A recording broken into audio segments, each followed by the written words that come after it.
Hey, everyone. Welcome back to the channel. I'm Nora, and today I'm opening up about a story that changed me forever. This isn't just a love story. It's a wild, heart-wrenching journey of falling in love with someone who felt like a starlit dream, uncovering secrets that shattered my world, and discovering a twist that changed my life forever. If you've ever trusted someone completely only to have it blow up in your face with an unexpected turn, or if you fought your way back to yourself after losing it all, this one's for you. It's a long, emotional ride full of twists, tears, and triumphs, so grab a coffee, a snack, maybe a cozy blanket, and settle in. Let's get into it. I was 26 when this all began. I'd been living in Boston, Massachusetts, for a few years, working as a freelance book editor for local publishers, shaping manuscripts into stories that could touch hearts. My apartment was a cozy walk-up in the South End, think high ceilings, bookshelves crammed with novels, and a window seat overlooking tree-lined streets and Victorian brownstones. Life was a blend of deadlines and discovery, editing romance novels by day, wandering through the Boston Common at dusk, sipping chai lattes while revising chapters late into the night. I loved Boston's historic charm, its cobblestone alleys, its literary legacy, its crisp autumn air. But I was lonely. Dating here was a mix of intellectual coffee dates and fleeting bar meetups, never anything deep.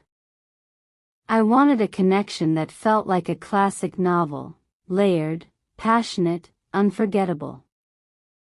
It all started one chilly fall evening at a literary reading in Harvard Square. I was there for work, editing a debut author's manuscript and attending to network.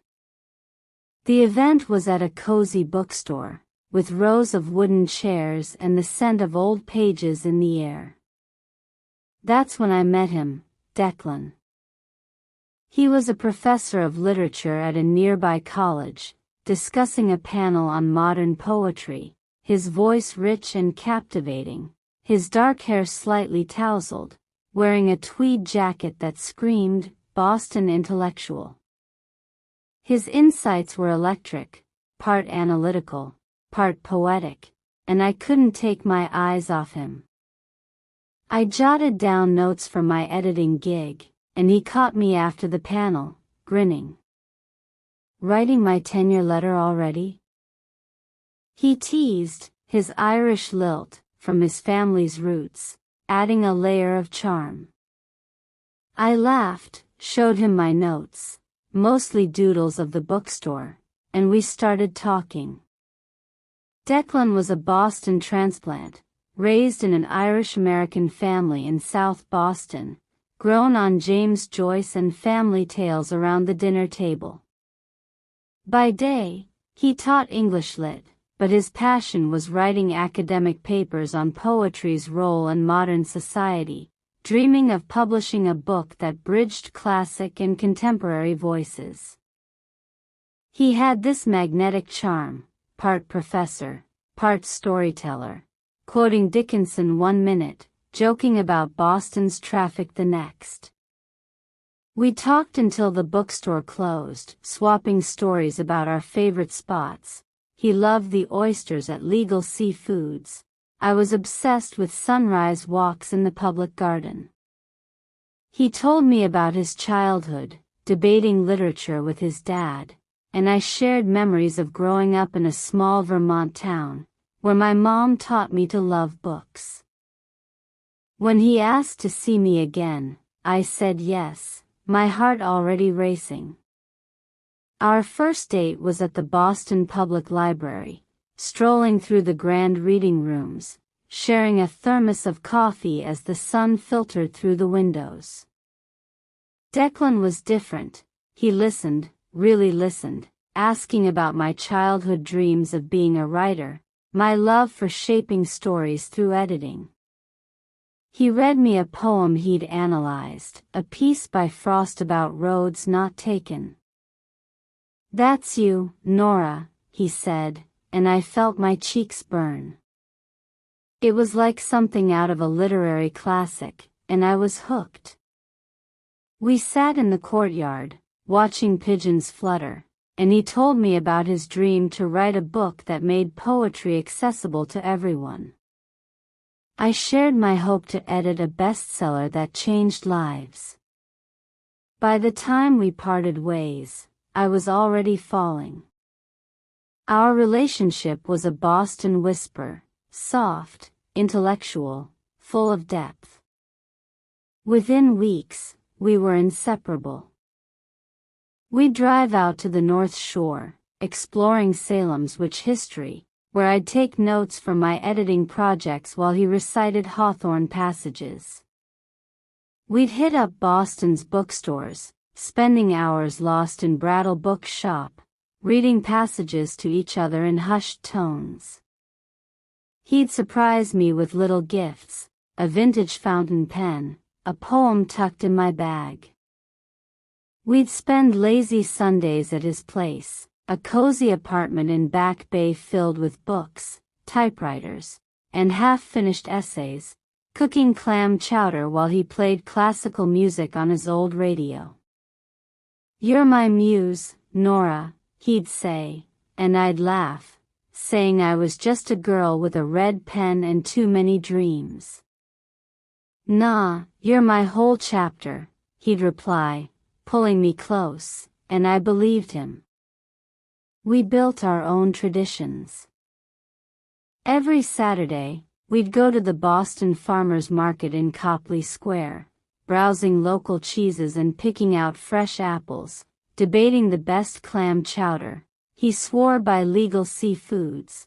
I leaned toward creamy New England style. One time, he gave me a silver bracelet with a tiny book charm. "So you'll always carry a story with you," he said, fastening it on my wrist with a smile that made my heart skip. We'd end the day at a cozy cafe in Beacon Hill, sipping lattes and reading poetry aloud. We talked about the future endlessly, him publishing his book, me starting a literary blog. We planned a road trip to Cape Cod, dreaming of writing and editing under the lighthouse beams. "You and me, Nora, we're gonna write the world," he'd say, his hand in mine, and I pictured us building a life as vibrant as Boston's fall leaves. Our first summer together was pure magic. We'd bike along the Charles River Esplanade, stopping to write under the willows or share a snow cone from a street vendor. We'd sneak into literary readings at local bars, laughing under neon signs, the city's skyline glowing in the distance.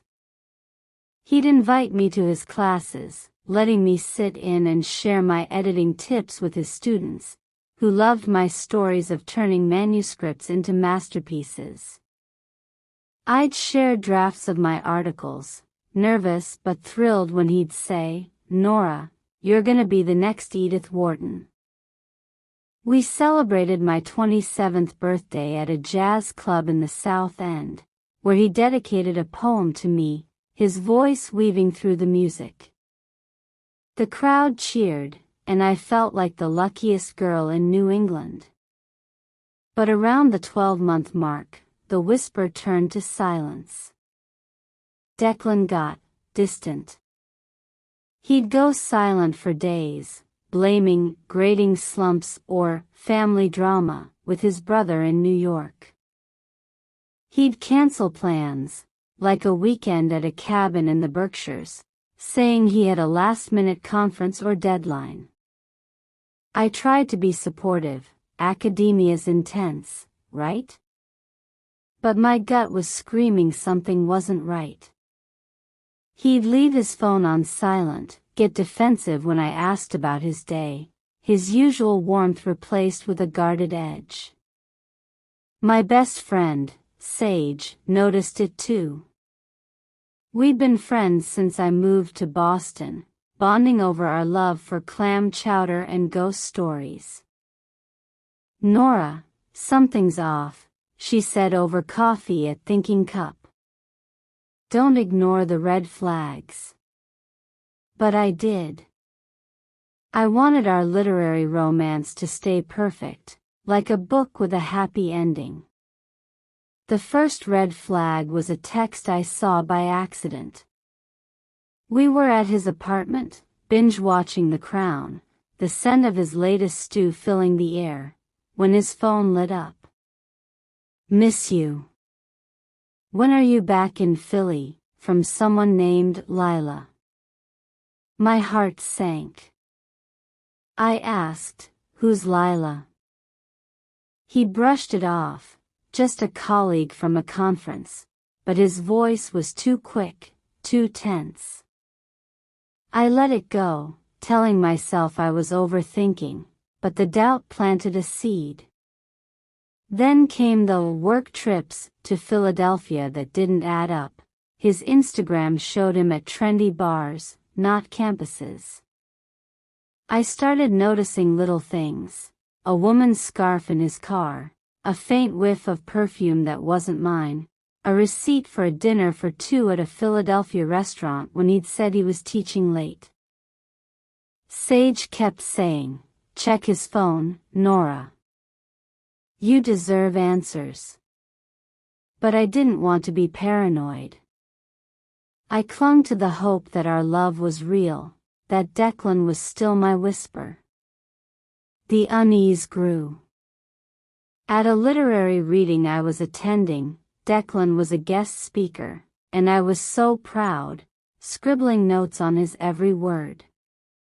But afterward, I saw him chatting with a woman I didn't know, tall, with a bright smile, lingering too close as she praised his panel.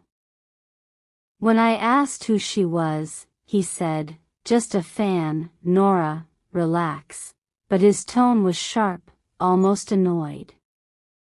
I let it go, but the seed of doubt sprouted. Then came the late-night texts he'd hide, the meetings with editors that lasted until midnight. I started feeling like a footnote in his story, not the main character, and it gnawed at me. My family back in Vermont noticed too. My mom, during our weekly calls, said, "Nora, you sound heavy. Is everything okay with Declan?" I brushed it off, but her words echoed Sage's warnings. The truth exploded one snowy December night, snow blanketing Boston. We were at my walk-up, cooking clam chowder, the air thick with the scent of butter and tension. His phone buzzed on the counter, and I saw it before he could grab it, a text from Lila, "Miss you, love. When are you back in Philadelphia?" My heart stopped, the room spinning. I confronted him, my voice shaking like the branches outside. "Declan, who's Lila?" He froze, his face pale, then sighed, running a hand through his hair.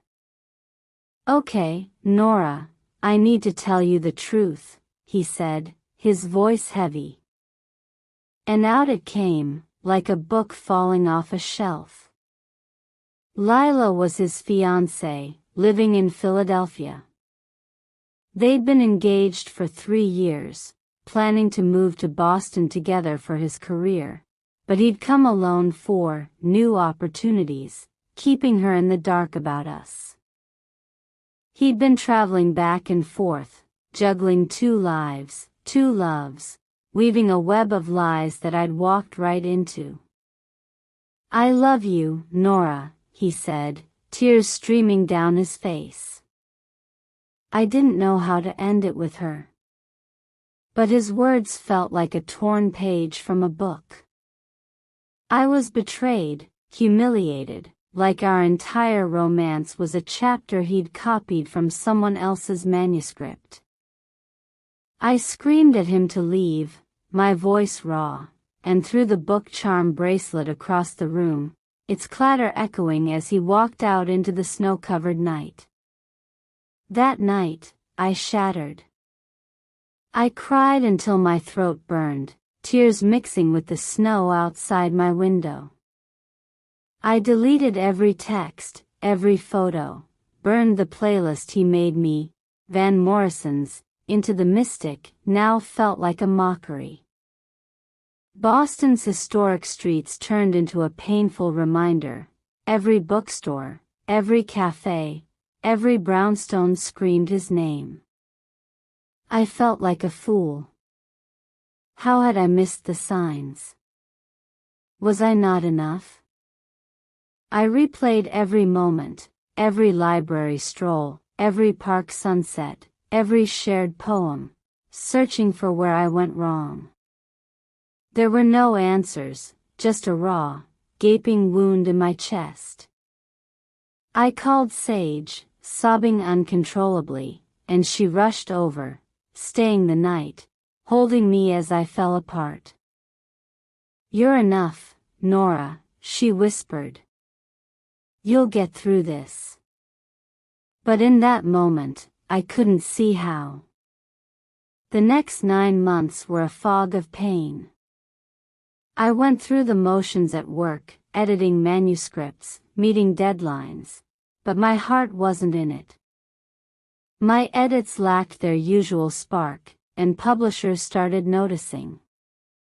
I avoided Harvard Square, the libraries, even my window seat, terrified I'd see something that reminded me of Declan. Friends tried to help. Sage dragged me to trivia nights at Clover Food Lab. My coworker Theo invited me to art walks in the South End, but I was numb. I stopped editing for fun, let my books gather dust, gained weight from stress-eating clam chowder and lobster rolls. One low point was finding a poem he'd written for me, tucked in a book. To Nora, My Road Not Taken. I tore it up, hating how it still hurt. The loneliness was crushing. I'd lie awake, replaying his lies, wondering if love was just a Boston myth. The pain wasn't just emotional, it seeped into every corner of my life. I started messing up at work, submitting half-hearted edits, missing deadlines. My editor pulled me aside, saying, "Nora, you're not yourself. Take some time if you need it." I felt like I was failing at everything. I stopped going to literary events, scared I'd see Declan's name on a flyer. I even avoided my favorite coffee shop, fearing I'd see a couple that reminded me of us. My family grew worried. My older sister, Emma, flew down from Vermont, spending a weekend walking Boston's Freedom Trail with me, trying to pull me out of my spiral. "You're stronger than this, Nora," she said, but I didn't believe her. I started therapy with a kind woman named Dr. Morgan, spilling my hurt in quiet sessions by the Charles River. She said, "Nora, your heart's broken, but it's still beating. Let it heal." It was a lifeline, but I was still drowning. About a year later, I hit a turning point. I was at a bookstore in Beacon Hill, staring at a blank notebook, feeling like a shadow of myself, when I saw a flyer for a pottery workshop at a local art studio. On a whim, I signed up, desperate for anything to shake me out of my rut. The first class was a disaster, clay splattered everywhere, my bowl collapsing into a lumpy mess. But it was the first time I'd laughed in months, a real, belly-deep laugh that felt like sunlight breaking through clouds. The instructor, a woman named Ruby, with warm eyes and a Boston accent, said, "Nora, let the clay hold your story.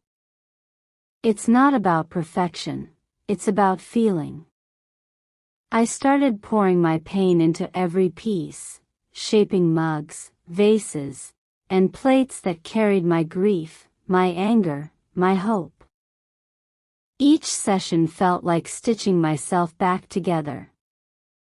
In that class, I met Harper, a painter who'd moved to Boston to start over after her own heartbreak.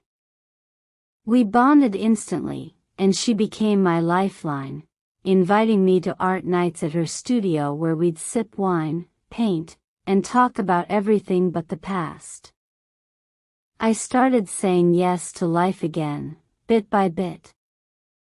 I joined a writing group in the Back Bay, a small circle of creatives who met in a cozy cafe. I shared short stories about heartbreak, resilience, and the beauty of starting over, pouring my emotions into words. The feedback was electric. People said my stories made them feel seen, like they weren't alone. One member, a poet named Lila, told me, "Nora, your words are like a lighthouse in a storm."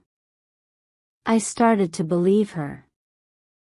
I signed up for swing dancing classes in the South End, stumbling through steps at a historic ballroom, laughing as I tripped over my own feet but finding joy in the rhythm. I started running through the Boston Common at dawn, the swan boats gliding as I pushed forward, each step a reminder that I was still here. I took a solo trip to Cape Cod, renting a cottage, journaling by the beach as the waves crashed. It was terrifying to travel alone, but it taught me I could be my own safe place, a chapter in my own book. New people entered my life, slowly filling the void. At an editing meetup, I met Theo, a literary agent with a quick laugh and a passion for storytelling through words. We started collaborating on a blog series about Boston's hidden literary gems, bookstores, writer haunts, poetry slams. It wasn't romantic, but it was real, reigniting my love for editing. Theo introduced me to his friend Maya, a librarian who hosted story hours, and we bonded over our shared love of Boston's literary history. I volunteered at a local animal shelter, spending weekends walking dogs and falling in love with a scruffy mutt named Beacon, with soulful eyes and a lopsided grin. I adopted him, and he became my shadow, curling up beside me as I edited or journaled late into the night. I tried kayaking on the Charles River, flipping over a dozen times in the chilly water but laughing through every splash, feeling alive again. My creativity roared back, like a page turning in a fresh book. I revived my notebook, filling it with stories and poems, and relaunched my literary blog, sharing my writing alongside photos of Boston squares and alleys. It grew fast. Readers emailed me, saying my vulnerability gave them hope, that my stories captured the soul of New England. I pitched a book to a local publisher, a memoir about healing through literature and storytelling, and they offered me a deal. Writing it, surrounded by a community who believed in me, felt like a dream I hadn't dared to dream. I also started a YouTube channel, posting vlogs about my journey, editing, heartbreak, healing. The response was overwhelming. Viewers from across the country shared their own tales of betrayal and resilience, creating a community that felt like a warm hug. One video, where I talked about turning pain into stories while shaping a clay vase, went viral, with comments like, "This gave me hope to keep going." I cried reading them, realizing I wasn't alone either. The healing wasn't linear. Some days, I'd hear a poem or see a sunset and feel a pang, the ghost of Declan lingering. Therapy with Dr. Morgan helped me navigate those moments, teaching me to honor the pain without letting it define me. I started hosting book clubs at a local cafe, giving other readers a space to share their stories. I took more solo trips, each one a step toward reclaiming myself. A weekend in Provincetown to write about its literary history, a drive to the Berkshires to explore Hawthorne's haunts. I even started going to literary readings again, not as Declan's girlfriend but as Nora, the editor, capturing the joy of others without fear. My career took off in ways I hadn't expected. My blog led to freelance gigs with national literary magazines, and I was invited to speak at a writing conference in New York. Standing on that stage, sharing my journey from heartbreak to healing, I felt like I was finally living my truth. I started hosting writing workshops in Boston, teaching others how to tell their stories. My memoir, Whispers and Wounds, became a local hit, and readers reached out, saying it inspired them to face their own pain. I kept vlogging, sharing recipes, literary tips, and personal stories, building a community that felt like family. 5 years later, I ran into Declan at a literary festival in Harvard Square, the same place we'd met. He looked worn, his jacket faded, his dreams of a bestseller still just dreams. He told me Lila had left him, that his career stalled. I lost the best thing, Nora, he said, his voice heavy with regret. I waited for the old ache, the spark that used to light me up. Nothing. I'm good, Declan, I said, smiling softly. I wrote my own whisper. I walked away, the festival lanterns glowing behind me, the scent of autumn leaves in the air, feeling lighter than ever. Now, I'm 31, living my truth. My memoir's gaining traction, my YouTube channel's thriving, and I'm planning a trip to Ireland to write about its folklore. I date when it feels right, but I know my worth doesn't depend on anyone else. Love's not a perfect poem, it's messy, real, and possible when you're whole. Boston's still my home, its historic streets and brownstone houses a reminder of how far I've come.